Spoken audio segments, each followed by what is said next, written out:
წერლობის განვითარების ეტაპები, ისტორია და ქრონოლოგია. ამ ყველაფერს ხელნაწერთა ეროვნული ცენტრის მიერ შექმნილი პლაკატი სახელწოდებით ქართული ანბანი აერთიანებს. ბანერი სკოლის მოსწავლეებისთვის შეიქმნა და მასზე ასომთავრული, ნუსხური და მხედრული ასონიშნებია გამოსახული.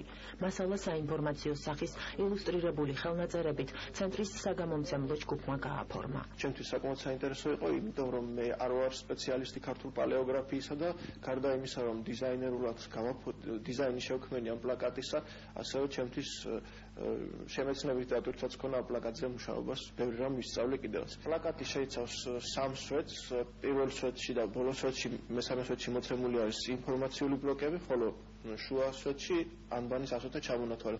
პლაკატის საშუალებით მკითხველს შესაძლებლობა ეძლევა ქართული დამწერლობის რიცხვითი მნიშვნელობების გამოყენების წესებსა და სასვენ ნიშნებზე ინფორმაცია მიიღოს. ამასთანავე მოსწავლეები შეიტყობენ ქართული დამწერლობის შექმნის ისტორიას.